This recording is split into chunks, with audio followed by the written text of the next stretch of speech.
اور کافی تنقید سے بھی گزرنا پڑا. مریم نواز اتنا ڈیلیور نہ کر سکیں. جو قائد میاں محمد نواز شریف بھی اس صوبے کے وزیر اعلیٰ رہے ہیں، اور پھر اس کے بعد ان کے چچا ہمارے صدر میاں محمد شہباز شریف بھی اس صوبے کے وزیر اعلیٰ رہے ہیں. لیکن میں یہ سمجھتا ہوں کہ ایسا جو کام ہے کہ ایک مہینے میں اس حد تک ہر فیلڈ کو ٹچ کرنا اور ہر فیلڈ پہ سکسیسفلی اس کو لے کے چلنا، میں سمجھتا ہوں کہ اس کی مثال پہلے نہیں ملتی. السلام علیکم. اسامہ بھائی، کیا کہیں گے؟ ایک ماہ کا عرصہ مکمل ہو چکا مریم نواز کو بطور وزیر اعلیٰ پنجاب. کیا اقدامات کیے ہیں پنجاب کی عوام کے لیے بطور وزیر اعلیٰ پنجاب مریم نواز؟ جی، میں یہ سمجھتا ہوں کہ الحمدللہ جس طرح یہ ایک ماہ کا عرصہ مکمل ہوا ہے ہماری وزیر اعلیٰ کا، اور کافی تنقید سے بھی گزرنا پڑا، اور یہ سمجھا جا رہا تھا کہ شاید مریم نواز کیونکہ وہ پہلی دفعہ وزیر اعلیٰ منتخب ہوئی ہیں تو اس طرح ڈیلیور نہ کر سکیں. لیکن میں یہ سمجھتا ہوں کہ اگر آپ ان کا یہ ایک مہینے کا ٹریک ریکارڈ دیکھیں تو انہوں نے ہر اس ضروریات کو ڈیلیور کرنے کی کوشش کی ہے جو شاید غریب عوام، چاہے وہ کسی بھی طبقے سے تعلق رکھتی ہو اور کسی بھی پروفیشن سے تعلق رکھتا ہو، چاہے وہ بزنس ہو، چاہے وہ اسٹوڈنٹس ہوں، چاہے وہ آئی ٹی سے ریلیٹڈ ہو، چاہے وہ یونیورسٹیز ہوں، اسکولز ہوں، ہیلتھ ہو، انہوں نے ہر چیز پر بیک وقت کام شروع کیا ہے. اور میں یہ سمجھتا ہوں کہ اس طرح کے جو معاملات ہیں، کم از کم 29 یا 30 کی پروجیکٹس کی تو لسٹ اس طرح کی جو ڈائریکٹ انہوں نے جس کا اجرا کر دیا ہوا ہے.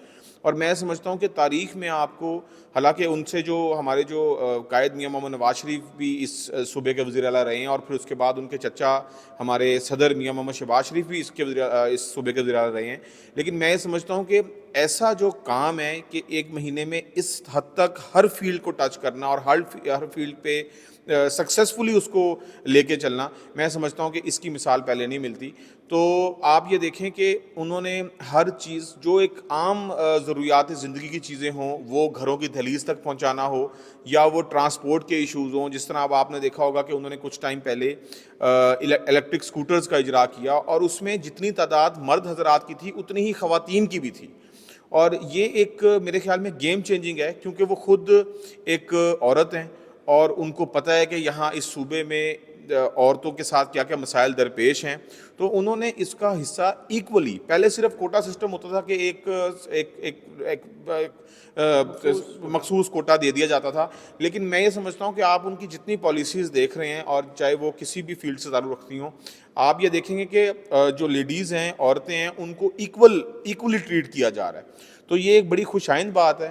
اور اس کے ساتھ ساتھ جو یہ ایک پہلے جو ایک طریقہ کار چلتا تھا پنجاب میں، جو پچھلے 4-5 سال یہاں پہ لاقانونیت رہی ہے، اس میں پیسے بٹورنے کے چکروں میں اور اس طرح کر کے باتیں تو بڑی بڑی کرنی اور غریب عوام کو لائنوں میں لگا دیتے تھے.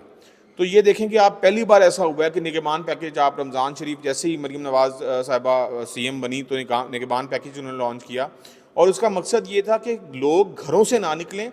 ہم اسٹیٹ ہیں، ہم گورنمنٹ ہیں، ہمارا کام ہے کہ ہم لوگوں کی دہلیز تک ان کی ضرورتیں جو اشیاء خورد و نوش ہیں اور ڈفرینٹ چیزیں ہیں، وہ ان کی دہلیز تک پہنچیں.